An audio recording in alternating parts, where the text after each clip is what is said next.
What's up, y'all? How's everybody doing? Hope everyone is having a legendary week. Y'all gonna have to forgive me if the internet's a little spotty today. We're having a fat storm here in San Jose. It's been like that oh man for weeks. We have a special guest that we're trying to get on. We're getting a little technical difficulties, but hopefully we'll get that figured out. And we also have Jason Winning in the green room. We're gonna go ahead and preview kickers today and discuss some Niner signings and start to preview the 2023 draft. But before we get started, we of course got to remind everybody to help out Niner Faithful Radio by using our shop49ers.com affiliate link. Link will be in the description of the video and podcast. Go to SeatGiant.com. Use the promo code Niner Faithful Radio to save on all your theater, concert, and sporting event tickets, as well as help out the show. Follow us on social media on Facebook, Instagram, and Tumblr at Niner Faithful Radio and Twitter at Niner Faithful R. Jason does a bang up job. To see everywhere to subscribe to the show, go ahead and visit NinerFaithfulRadio.com/subscribe. And stay tuned to the end of the show for a special 10% off coupon code for all season 2 for the Faithful by the Faithful apparel. Oh, okay. I have to do that later. Ladies and gentlemen, faithful of all ages, let's get the show going. Rice has just set a Super Bowl record with 12 catches. He's in motion. Montana, touchdown, John Taylor.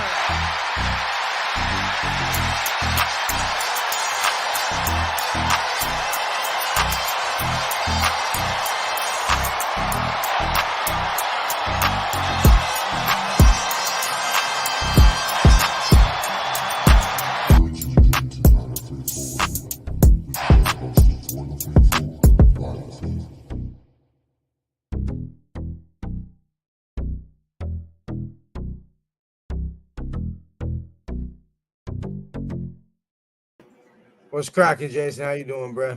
What's up, man? How's it going for this week for you? Oh, any day you wake up a 5-time champion is a legendary day, as they say. Now, that's crazy. We're actually having a fat rainstorm. It's been like that all winter. Still the same one, eh, from you guys?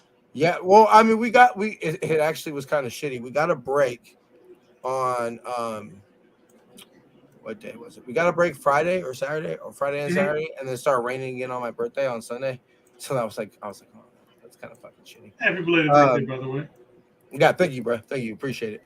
It was pretty chill, but yeah. So it's been like that. I don't know. My girl showed me something, and apparently it's really helped out with the drought. So well, yeah, I told her starving for water for years over there. Yeah, exactly. And she showed me a graph that one of the news sites or something had posted that I was like, okay, well, let me see. Okay, we got it. All right, our special guest has popped up. We're gonna go ahead and bring him on in a second. I see him back there cheesing, getting ready. So Jason, before we go ahead and bring on our special guest, I first want to get your thoughts on. We have recently. I want to say this right. John, I don't even know how to say that. Jason, you want to give that last name a try? Feliciano? Feliciano. That is my most Italian way of saying that. Feliciano. Feliciano. Shout out to my paisanos. My brother was actually half Sicilian. My brother was actually his grandparents were from Sicily. Really cool people. Eat a lot. I remember the one Christmas we went over there. We had like soup and dumpling, just had like hella stuff. I was like, oh, that's a good dinner. And they're like, dinner? That was just an appetizer. So I was like, damn. First course. I was like, wow. I was like, man, it's gonna be rough for your boy. Re-signed Ross Dwelley, which actually kind of was a surprise. I know we talked on our free agent show about how we thought he was gone. I don't think this secures Ross Dwelley's spot. I think this secures a spot before, final cut down type of status. I still think that Ross Dwelley's, oh wow, just kicked Jason off. Ross Dwelley's roster spot on the 53 is very much in question. And then did we get we did get to the Oliver last week, and then Miles Hartfield which I'm not going to pretend that I know much about Miles Hartfield. Maybe our special guest will. Good segue. But perfect segue. So almost like I've been doing this for a while. But so it's clear. I just say this is Steve Wilkes bringing in somebody, just like Yeah. D'Amico Ryans brought in, some former Niners and everything like that. This is Steve Wilkes. So I trust it. I'm pretty sure with the Oliver and with Mayfield both had Steve Wilkes, check marks on it and everything like that. So will you lose Jimmy Ward and Tarvarius Moore? Got to add some depth. The guard I'm particularly excited about because I wanted something like 900 and something snaps last He year. put some time in as a player. Played some left guard, played some center. So he doesn't have the full versatility of a Daniel Brunskill where he can play every position on the O-line. But I think he'll end up being our new version of Brunskill to an extent. Yeah, basically. I think that's why he was signed. All right, we went ahead and stalled. Let's go ahead and bring him up. Mr. 49ers Media. What's cracking with you, bro? How you doing? Good. How are you? I mean, it's been a pretty exciting, but also kind of painful, I'd say, free agency for the 49ers. Indeed.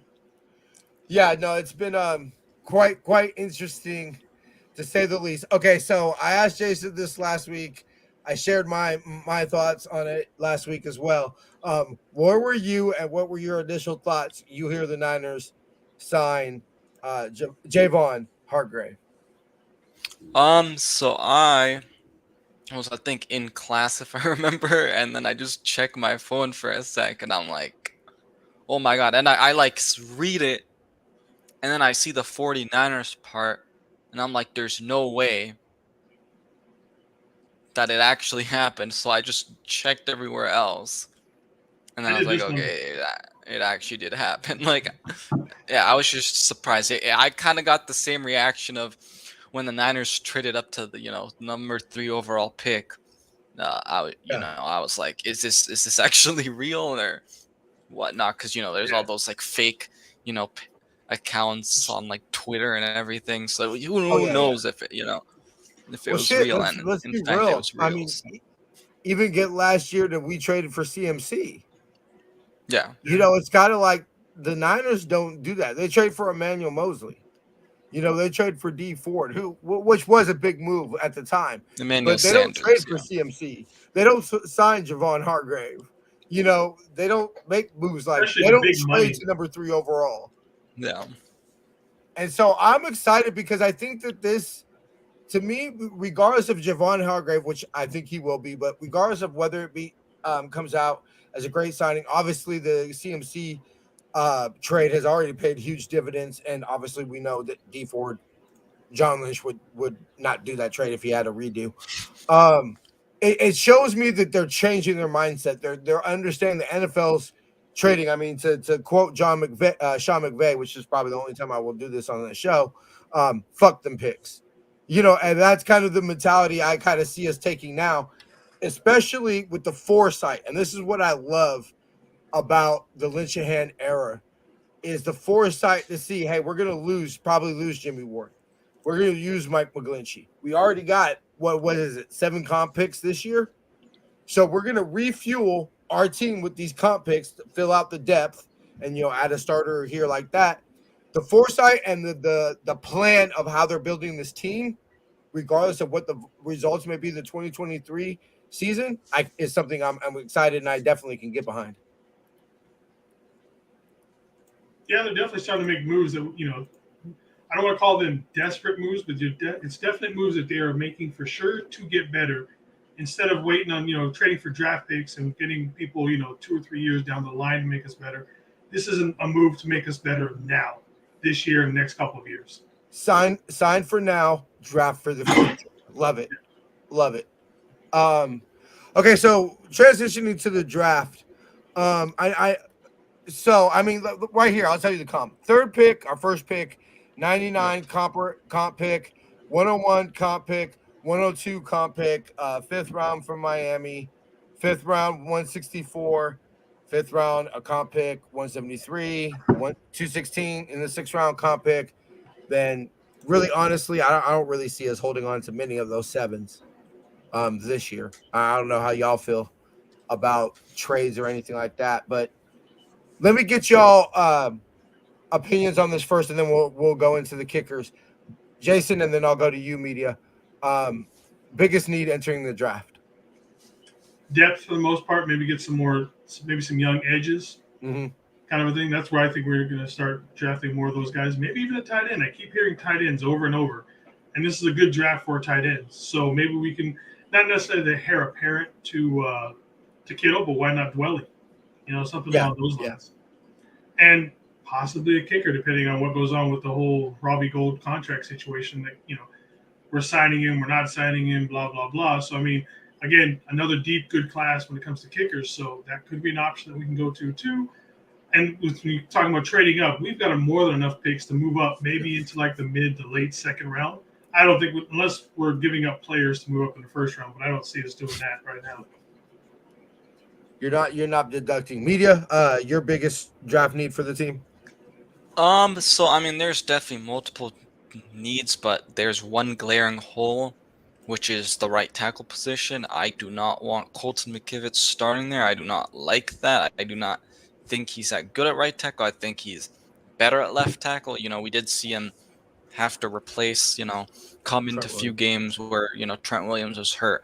That week 18 versus, the Rams, where they came back and won. Like, I'm fine with that, but I do not like Colton McKivitz starting. I know that the Niners love to, redshirt these guys. I don't think they should be doing that at the right tackle spot. They should be trying to go after a guy that's, that's more ready now instead of, a more guy that they have to go out and develop.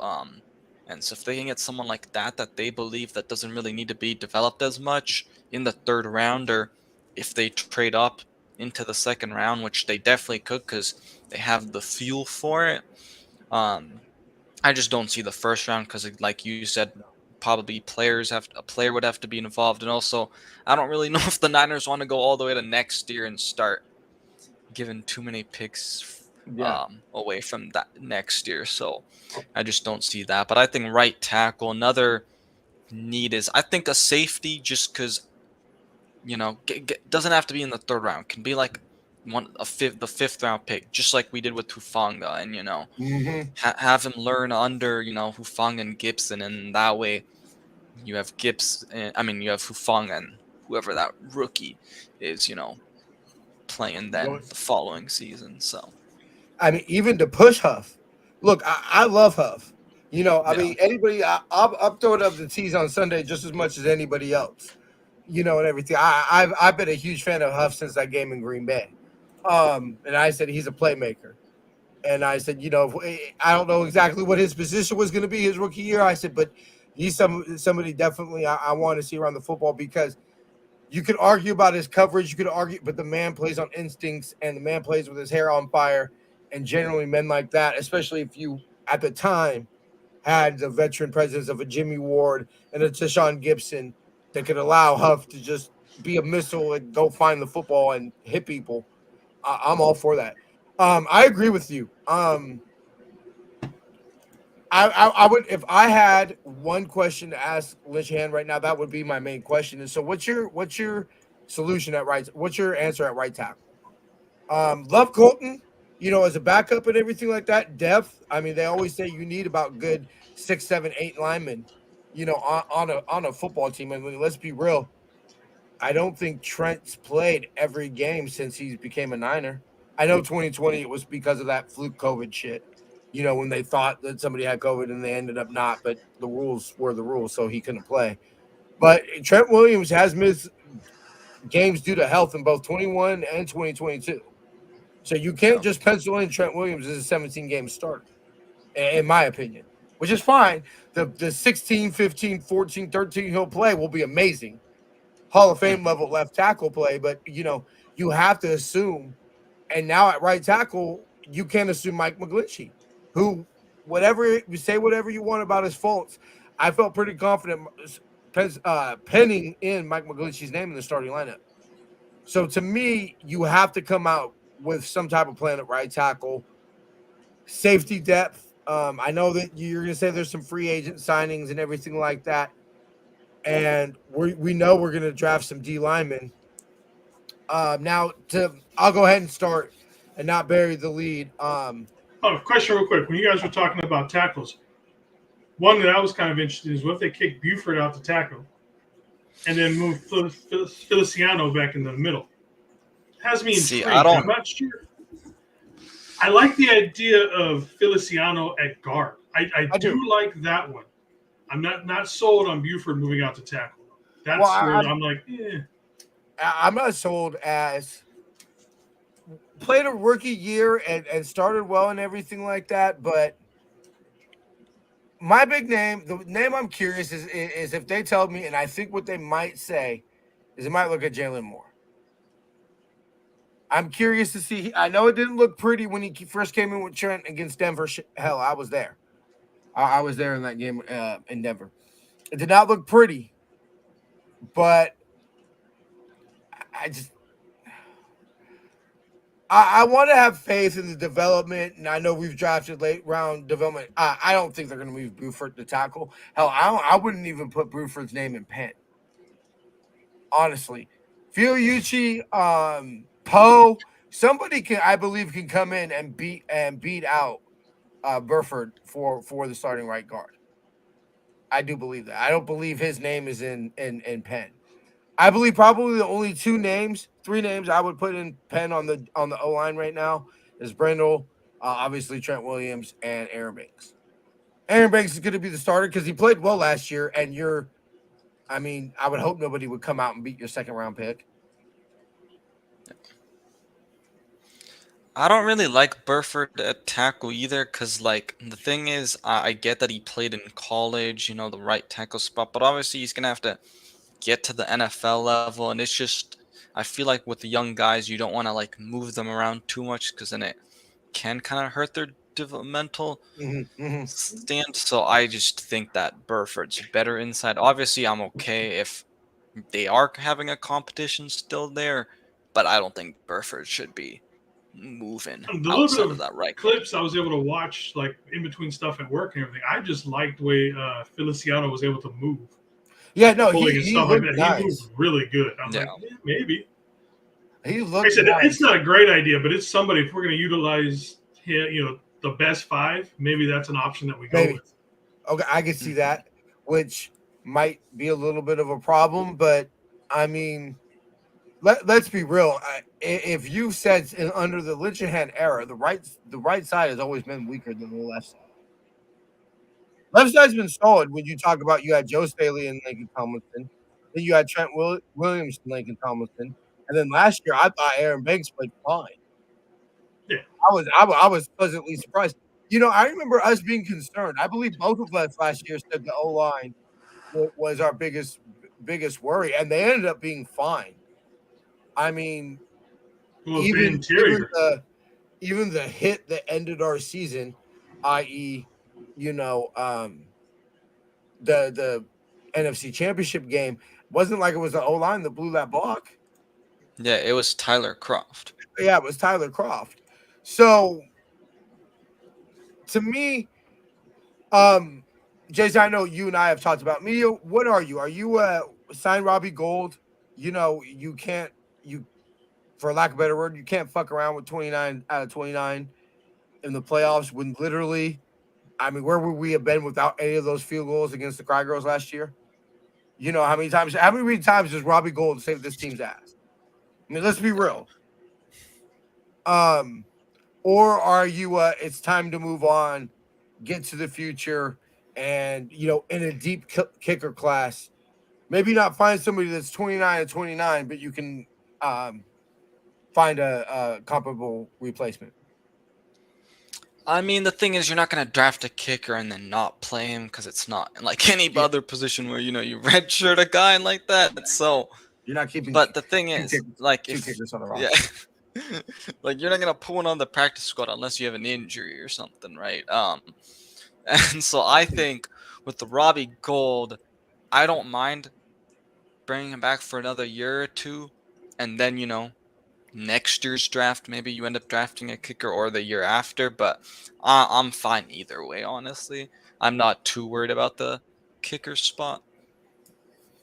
I mean, to me, there's two philosophies, and both of them kind of point to Robbie Gould, which is like, look, I don't want to worry about the kicker position. If you don't want to worry about the look, I don't want to worry about it. I don't ever want to think about it. I just want to be able to just, give my special teams coach the sign and have him trot out the field goal unit. You sign Robbie Gould. That's just what you do. If you are of the mind that, hey, playoff games matter, playoff games are decided by field goals, you got to sign Robbie Gould. Mm-hmm. The only way I think that we draft a kicker, besides salary cap, where Robbie just simply wants too much money, he's like, look, pay me this or I'm even retiring. Because let's be real, the Bears, I mean, I've said it plenty of times, it takes two to tango. The Bears don't want him. He could want to play for Chicago all he wants. They're not signing Robbie Gould. So he's either essentially it's play for the Niners or retire. Or fine, go ahead and go be the kicker for the Yams. Anyway, I feel that the only way I see that we don't re-sign Robbie Gould is if they say, well, how much is our kicker going to rely on? We have a positive diagnosis on Brock, because I don't care what you don't tell. They were no matter what, they were going to come out shooting rainbows and butterflies out of that press conference, unless it was something that they had to. They're not going to tell us anything negative about Brock until they absolutely have to. So if it's no secret, Brock, we scored more points under Brock. So if they look at the situation of we're not going to need his field goals as much because we finally got a quarterback that's going to turn field goals into touchdowns, that's the only way you draft a kicker. I understand that you have to always think for the future, but let's be real. Kyle's only on a contract for 2 more years.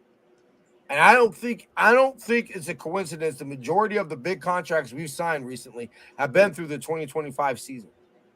I think after the 2025 season, this team, I don't want to say a rebuild, but a reset. I think you're going to say goodbye to some Eric Armsteads. I think you're going to say goodbye to some Debos. There's going to be some changes amongst this football team. So to me, I'm like you. You go in 2023, 2024, and then let's worry about 2025 and draft a kicker then or whatever. Deal with the consequences then. Because I would dare think that this team is set up to win a championship, at least one championship within the next 2 years. I would say it would be a disappointment. I don't know how y'all feel. But, I mean, I went out. I'm going to go ahead and say it now before we go ahead and it's official. Your boy went ahead and bought season tickets or a season ticket. So, I mean, I don't know how much more optimistic I can show you that I am about the Niners' future when I went and spent some money that I'm not going to say on air how much I spent, but not a cheap amount of money getting these season tickets. So, Jason, I'll go with y'all too because y'all are the more draft people. Best kicker in the draft. I like Mooney personally, but I'll go ahead and let y'all. I think Moody and the guy, what's his name? Cody Pasonic from Utah. Yeah, the guy from Georgia. Georgia. Oh, Georgia. Yeah, I think those two are a class above everybody else, and you could probably pull off 3rd round picks for those guys. And if he's your kicker for 10, 12 years, I think you'd be okay with that. Yeah. After that, everybody's like the percentages they drop down to like 70s, 80s, but you still got decent kickers going down there. But if you go that, I think those are the only 2 that you would draft if you're going to spend that high. If you're going to go 3rd round, 4th round, it would only be those 2 if those 2 are available. After that, you're looking at 6th, 7th round for kickers. So and I'd rather go undrafted at that point. Yeah. So at that point, like I said, it's obviously Moody and what is his name? Paul Destiny. Cole Destiny. Or no, Paul Destiny from Georgia. Media, you're are you on the same boat? Yeah, I mean I haven't really been scouting as much right now because I just haven't really had the time, but those are 2 names that I've been hearing. So I've been hearing mostly Jake Moody, but that's just because we have some people in this fan base that are Michigan fans, so of course they're gonna, Yeah. be. And he's going actually for good. He is Drake, actually At the hardball. and I'm not side. saying he's bad, but I'm just saying like, yeah, that's the name I've been hearing most about. But I mean, even if it's the Georgia guy, I'm okay with that. So I want You're talking- Mooney just because I say give me the kicker that's kicked in bad weather. Mm. You know, just if all things are tied, and you're nitpicking here, and I'm sure that both of them will check the character boxes or whatever. But to me, if because let's be real, history has shown you're more likely to get a successful kicker going undrafted than you are drafted. Just history wise showing. drafting That's kickers why in general is few and far between. Yeah. And so to me, if you're going to draft, like I said, those are the two. If you're talking fifth, sixth, seventh round, grades on players, just get them in the free agency market, bring 2 or 3 into camp and let them compete, if you're not going to sign Robbie Gould. That's how I look at it. But if you're just bound and determined to spend a 3rd round pick or a 4th round pick on a kicker, I'm going Mooney just because I'm saying you got to go with the kicker that's kicked in bad weather. But I mean, can we stop and just appreciate the moment that we've gotten to this team being pretty well set that people are accepting? I remember we lost our shit when we used a 4th round pick on a punter. yeah, when we drafted Michigan, And people are accepting that this team's loaded enough that we could use a 3rd round pick on a kicker. I mean, man, how we done moved on up to the moved on up to the east side. Not only that, but think about some of the guys that we've lost to go along with that we're not like, yeah, let's replace this guy instantly. Oh, no, let's talk about a kicker here. Let's talk about a kicker. And we may not do it, but I could handle a kicker at 3rd round if it came to it, but the turnovers are huge. I could see it happening just because, like, the Niners, we always are trying to predict, oh, this is what they're gonna do, and then they don't end up drafting that guy, or they do that later. So I don't know. Maybe they do end up going kicker a little early. Can't be a 5th round, because 5th or later is going to be a running back at some point. Yeah, we're going to take that third. We're going to take that running back in the 3rd, 4th, or 5th round. That's not even going to be on the team. And He's not the 3rd. No more 3rd round running back. It's who was the running back? There was somebody that was telling me. Who was the running back? I want to say it might be from Texas. There was a running back that somebody was telling me about, and they're like, bro, Shanahan and his 3rd, 4th round running backs and all that. He was like, this one might be the one, and I'll have to message him again and have him tell me the name. Everybody's the one.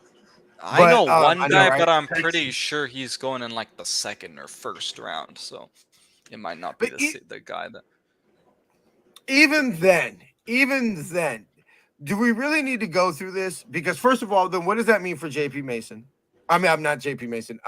TDP. TDP, yeah. I mean, because to me, it's one or two ways. Either you're all out on TDP and you blew another 3rd round pick, which, okay, now this 3rd round pick is like, when does it get to a point where it's like, Kyle, these picks don't end up working out and we end up finding better running backs undrafted? Or you're high on TDP and therefore what are we doing drafting another 3rd round running back? So it's going to happen, but I'm not going to understand why. When Jen Robinson, is that the name? Maybe somebody said he looked amazing in the outside zone. They said he's got speed to burn. They're like, it could be Raheem Mostert-esque. And when he said that, I was like, man, that would be. Could you imagine if we got CMC or Raheem Mostert, 2019 playoff, status, Raheem Mostert with CMC and Debo? Yeah. With even, I'll even put Trey back there, which media. We don't have you on that much during the season and everything. Where are you at with Trey? I'm still on the hype for him. Like, I I was a big fan of when we drafted him. And so I'm hoping that he gets the opportunity. He Would needs you a start real him over shot. Brock, or at Yes. least have a QB competition? I would be open to a QB competition. Like, I'd be fine with that. But I think also Trey Lance probably right now is getting, I would think, most of the reps Yeah, because well, yeah, Brock, obviously yeah, had the surgery. But I'm on the Trey Lance train still. See, the way I always feel about Trey is, do I think they overrated him as a runner a little bit? I think he's more of extend the play versus a runner. You know, Hmm. I don't see him running for 1,000 yards. Well, I But do I also see him think that running? running. Sorry, I think that Go ahead. running though probably just gets better as he like learns the True, offense, true, because true, then true. he'll like, okay, I can escape from this. I'll run. I'll be the first to admit that whatever you have to nitpick about Trey Lance, you can't say that it's a definitive trait or a flaw because he simply hasn't had time to develop. You know, so you can't expect him to be Lamar Jackson, at running or looking like Cat back there or anything. He's never going to be Lamar, but you can't imagine him to look like the world's greatest runner back there when he hasn't even had an opportunity to adjust to NFL speed. You know, and so the way I look at Trey personally is, do I think he'll be the next coming of Joe Montana? No. Do I think he was?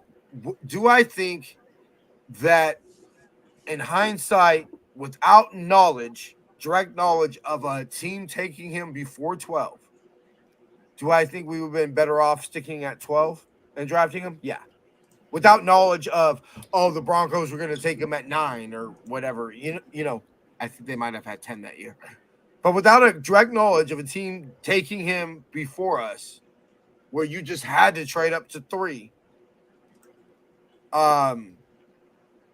do I think he was overdrafted? Yeah. But if he wins us a Super Bowl or 2, am I going to care? No. Should anybody? No. But I don't need Trey Lance to be, the second best quarterback. Because let's be real. I hope he's better than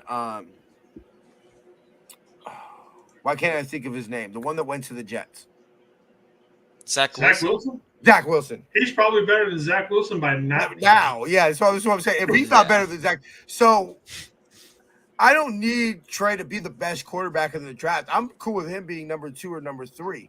Where I think that Trey will be the quote unquote franchise QB, which I think we might have to redefine what that means for us, is, hey, you don't need to be that. You just need to execute the offense. Just be accurate. Don't throw balls 15 feet over players' head, and we'll be all right. Because you know what? That CMC dude's pretty damn good. That Brandon Ayuk dude is pretty damn good. That Debo dude, pretty damn good. That Trent Williams dude, pretty damn good. Like, we got playmakers on this offense. So we're not a team that needs to be carried by our quarterback. I mean, at the very least, Trey Lance should be at the very least a better quarterback than Brock Purdy, given the opportunity to develop and everything. I mean, we can see that. One was taking the last pick of the draft, one was taking the 3rd pick of the draft. Trey Lance was definitely a first-round quarterback. Brock Purdy was a 7th-round quarterback.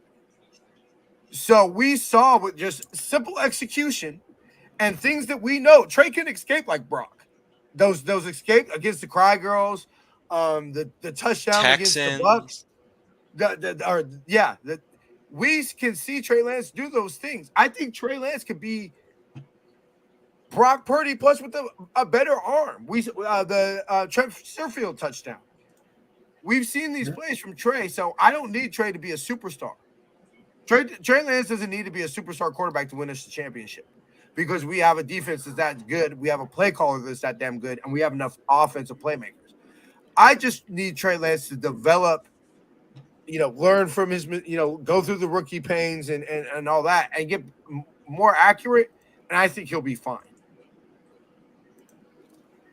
Yeah, I mean, I think also like Brian, real quick, like I really think Brian Greasy is like Deserves a all big the part credit of for this more. and has to get some credit too. Because I mean, look what he Mhm. did with Purdy. Jimmy Garoppolo was looking, I'd say probably maybe close to his best. Other than that, like that one, 2017. that like But Not other bad than for a that, 2017. guy yeah. who was never a coach before.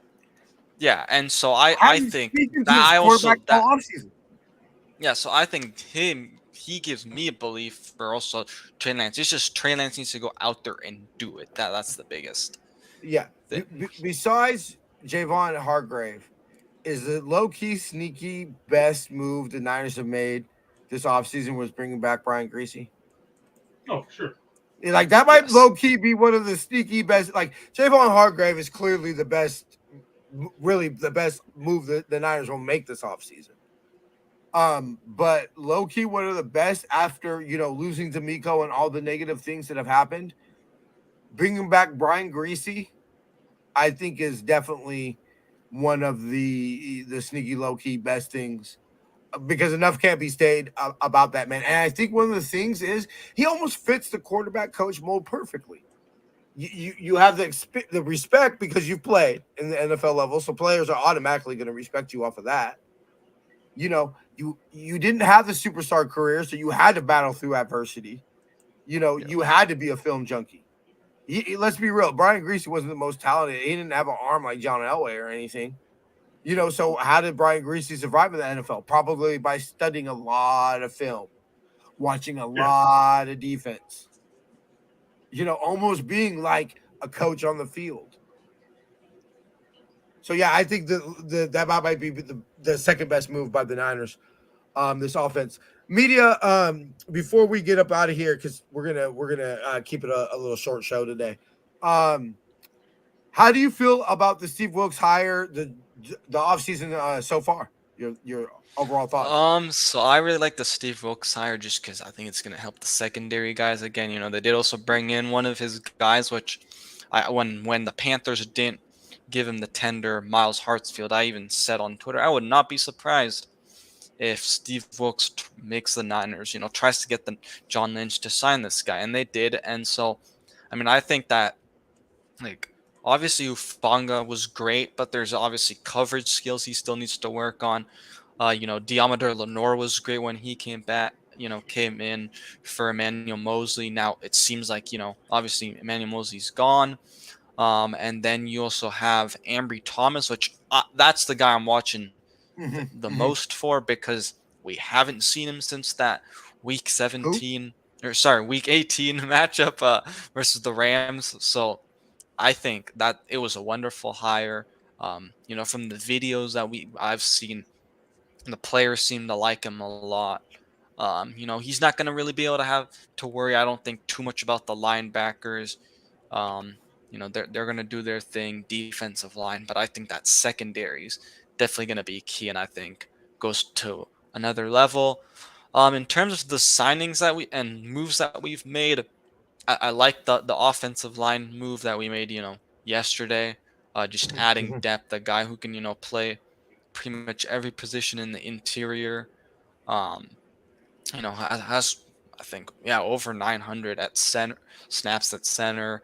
So I think I really like that move. And then the Oliver guy from the Falcons Falcons. corner. I think that's good for a guy like Samuel Womack to bring in some competition and not just hand him the job. We always remember the Jimmy Garoppolo pick that Oliver ends up having. That's the biggest one that comes to mind. But I think wasn't that his only pick last year? I believe so, because he only has 2 on his career. Yeah. And then I love the Cleveland Farrell signing. A guy I was thinking that they might end up signing, and they did, and hasn't lived up to his 4th overall hype. So I expect Chris Kasurk to be able to get something out of him and be similar to a guy like Arden Key, who is here. And then Sam Darnold. I mean, a little bit surprising, but I also get it. I'm sure. Is it Sam surprising when we Darnold. flirted with him before, though? Yeah. That's That the name is thing. Flo. They flirted with him before, so That's true. I just didn't even remember that until you mentioned it now. But yeah, like I was a little surprised, but I also got it, and it's grown on me. The only move I don't like is Ross Dwelly. I'm sorry. Yeah. I don't like that move. Like I don't understand why we keep bringing the same guys back at tight end. Like I know you guys were mentioning When he was the surpassed tight on the roster last year by Tyler Croft, it was clear. It was yeah. clear. So you didn't bring back Tyler Croft, but you brought back Ross Dwelly. And yeah. I had high hopes for Ross Dwelly. I remember the game he came and he in 2019 he caught the winning first down against Arizona when Kittle went out. Halloween 2019. And I had Yeah. high hopes for Ross Dwelly. And it just seems like he never really got his opportunity, but it sounds like that's just simply because he hasn't earned it. So this might just simply be, insurance in case, they can't get who they want in the draft or something like that. I'm not fully sold that Ross Dwelly will make the 53-man roster this year, but I hope he comes out and he has an amazing camp and shows us the potential that I think a lot of us thought we saw in 2019. The thing is, like, I mean, I like a guy like Austin Hooper, which I really hope they are able to sign him because I think he'd be a great combo. And then you bring out that double tight end. You know, tight ends are young quarterbacks, favorite target. So, What have we who always knows said? if they're George gonna? Kittle loves backup quarterbacks.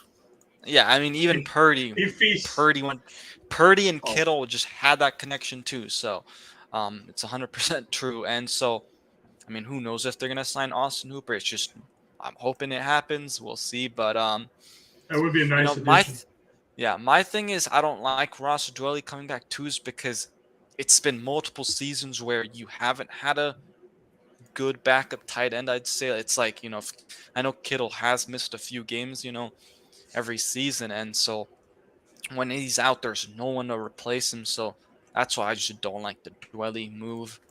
yeah. Hopefully they'll draft a guy, in the draft, and he can be something because I know they like changed the tight end coach, and seems like that's not working with the Ross Dwelly. So I just think that they kind of they need to go a different direction and change it. I'm fine with It's not Charlie Warner because I'm fine with Charlie Warner because he's the blocker. I don't think No, I yeah, never he's really he's a blocking expected him to target. be. Yeah, I didn't really expect him to become a receiving tight end. Um, and so that's just what that's my stand on the Ross Dwelly setting. I think that's like the only one that I don't really like. I think all the other ones, good depth pieces, bringing in guys to push other guys that are already here. So I'm fine All with right, we'll the let rest you of the we'll other let you moves. go after this last one. Do you feel the team right now, March 21st, which by the way, happy birthday, son. My youngest son's birthday. Totally forgot that until right now. Horrible father. So do you feel that the Niners do you think we gained more in free agency, or do you think we lost more in free agency? Losing Jimmy Ward, losing Emmanuel Mosley, who I really thought was going to be back. I thought we were going to get Yeah. E-Man. Brunskill, that one really hurt. Jordan Willis, I was surprised we didn't bring back Jordan Willis. So that must Yeah. mean we're trying to bring back Kerry Hyder. But yeah. So do you think we lost more or gained more? Or do you? Let me rephrase it this way: do you feel free agency made us better or worse? Oh, that now I have two different kind of answers because I feel like if you ask it the first way, I don't think I think we did get a little worse just because like Brunskill and Mosley were the biggest ones because I Jimmy fully Ward. expected them to be back. Jimmy Ward I mean, to I me, expected Jimmy Ward to be gone, but we can't think just because we expected him to be gone that doesn't mean it's not a huge loss. I mean, I guess that's true. Yeah, Jimmy Ward was a big loss too. But yeah, I thought Emmanuel Mosley would take a 1-year deal with us. I didn't think, it'd be, a multi-year deal just because, he would Coming try off of and, Take AC. that, yeah, take coming that off an Jason ACL. Burnett deal again. Yeah. Yeah. Yeah, and that's probably what the Niners, I would think, gave him, and he's like, nope. Yeah. And so I Detroit think got him, to, and back to then about $6 million. yeah, and then Brunskill, I think, big loss too, just because we all know he's a big part. He's a Hall of Famer player when he plays, Aaron Aaron Donald. Donald. So, know? well, Like that really, let's be real. For the last couple of years, that's all we really needed him to be. And we just need you to be a Hall of Fame player. You can be, an average starter just twice a year. Just bring out that Hall of Fame Daniel Brunskill twice a year. That's all we need. Or a third time in the playoffs. Or third time in the playoffs. Unfortunately, that was the one that didn't kind of turn out in our favor. Yeah. Is the Kyle Shanahan streak against the Yams all because of Daniel Brunskill? Will the Niners finally crack the code? Or the Yams finally crack the Niner code? You can almost argue it, though. You can almost argue it. We shall see. No, let's be real. I think that it's a okay. Actually, so before we let you go, media, go ahead and tell the people where they can go ahead and find you on all your socials, your YouTube, all that stuff. yeah, so appreciate you guys for having me. bro. You guys can find me on YouTube, Instagram, Twitter, and I've been on TikTok. I haven't really been posting, but I'm definitely gonna get back to that too. So all the handles are the same as you can see down below, 49er Media. So appreciate you guys for having me. Of course, bro. Send me your logo. I'm gonna slap you on the thumbnail for the episode, and then I'll send Sounds you the good. video. Shoot me your email, All right. and then send me your Sounds good. logo. All right, brother. Appreciate you. Peace. Thanks, man. Keep kicking. Keep doing that good content. Yeah. He definitely pushes out some good content. So go ahead and give him a follow. I really appreciate him coming on the show. Jason, we're running about 45, so I think that's pretty about good. Not too bad for a random Tuesday that we were kind of like. It's always a little awkward that time between, a little slightly too early getting to draft talk, especially since you don't have that big need or that big, or a first rounder. But the can't really part talk is about huge. free agency because all the big news happened last week's show. So we're kind of in that awkward spot. So it was nice of media to join us up and kind of fill out the little off season for us. We'll definitely try to bring them back. Probably if we do a draft, or we'll do a draft show definitely for the third round, but we'll figure all that out later. Final thoughts, bro? How you would ask me if we thought we got better. I think we got better up front with the addition of Hargreaves. Oh, definitely. So I think this team has been really good with coaching. Take the D line, for example, with filling in the back end with some of the coaching that Coach K gives these guys. So I think it was definitely an improvement on the starting side of it. Maybe we've gotten a little bit worse when it comes to depth in a lot of positions, but that's where we trust these guys to coach up these young guys, and they slide in to fill those roles up. I think that this will be – I'm excited to see camp this year because, obviously you want to see the starters and everything like that, but as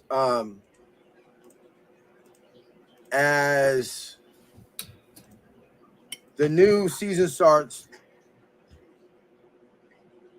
I'm curious to see – we give Linehan a lot of praise for the roster they built, and duly so. But what really will set me up and make me really confident is, okay, you rebuilt it once, and we built this in a powerhouse. Now, can you sustain it? And what we'll see a lot this year in camp and as the OTAs progress and you start getting the reports on rookie mini camp and things of that nature is this built for sustainability? For the long term, when we have a replacement for Jimmy Ward on deck? The development of Drake Jackson, who I think the Niners are essentially – I think if you put a gun to John Lynch's head, he's looking at Jackson, Hargrave, and Bosa as the future of the Niners D-line. Yeah. So definitely excited. We shall see y'all next week. We'll talk later, try to figure out what we'll get into next week, bro. Anything else? No, I think we got it all, man. All right, bro. We'll see you next week then. Deuces. All right, y'all.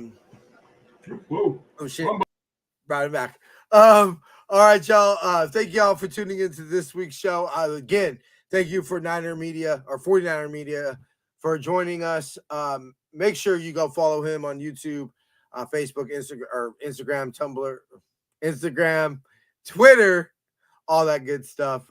Before we let y'all go, of course, we got to remind you to help out Niner Faithful Radio by using our shop49ers.com affiliate link. Link will be in the description of this video or podcast.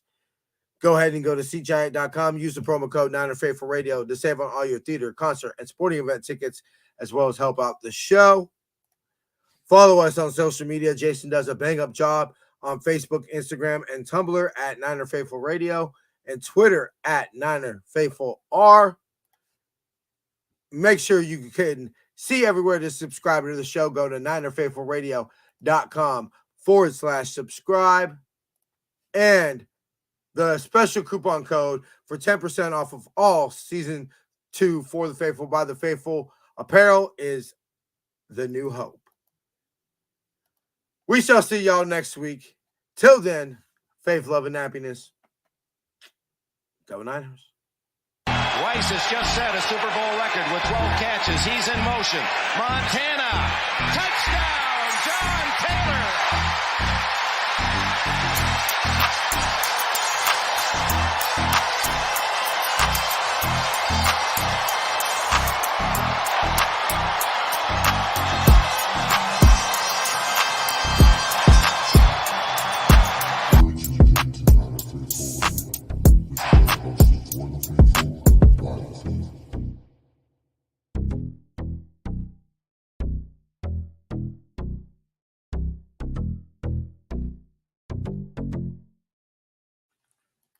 See ya.